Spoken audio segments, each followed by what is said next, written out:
एक शांत घाटी में पीढ़ियों पुराना एक छोटा सा खेत था। उसी खेत में रहता था हरिदत्त, जिसने अपना पूरा जीवन जमीन के साथ गुजार दिया। अब उम्र के कारण वो काम करने लायक नहीं रहा और अधिकतर समय घर के बरामदे में बैठा रहता था। नीचे खेत में उसका बेटा मोहन अकेला काम करता था। वो दिन रात मेहनत करता, लेकिन हर बार पिता को चुपचाप बैठे देखकर उसके मन में खटास भर जाती।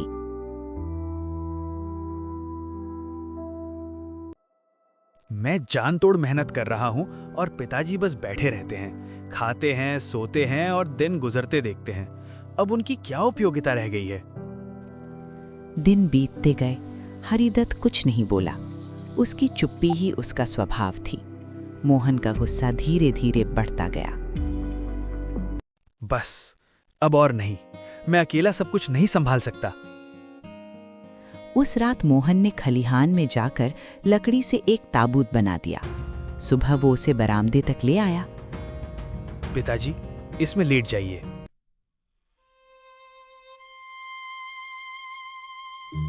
हरिदत्त ने बिना कुछ पूछे ताबूत में लेटने का निर्णय लिया। मोहन ने ढक्कन बंद किया और ताबूत को खाई की ओर घसीटने लगा। खाई के पास पहुंचते ही भीतर से हल्की सी आवाज आई।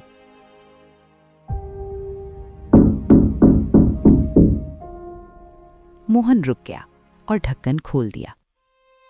मोहन, मुझे पता है तुम क्या करने वाले हो। मोहन कुछ नहीं बोला।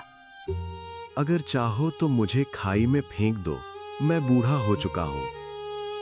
तो फिर अभी क्यों बोल रहे हो? मेरा समय लगभग पूरा हो गया है। इससे पहले एक बात कहना चाहता हूं। क्या? इस ताबूत को संभाल कर रखना। क्यों?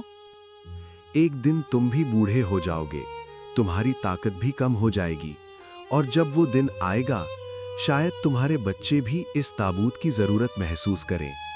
ये शब्द मोहन के दिल में उतर गए। उसने खुद को बूढ़ा और अकेला देखा। पिताजी, मुझे क्षमा कर दीजिए, मैं समझ नहीं पाया। उसने ताबूत खोला, पिता को बाहर निकाला और गले लगा लिया। उस दिन के बाद मोहन ने अपने पिता को कभी बेकार नहीं समझा। हरिदत्त अब भी बरामदे में बैठता था, लेकिन अब उसकी चुप्पी भी मोहन के लिए एक सीख बन गई थी। कभी कभी कुछ न करना भी व्यर्थ नहीं होता। कभी कभी केवल मौजूद रहना ही बहुत होता है।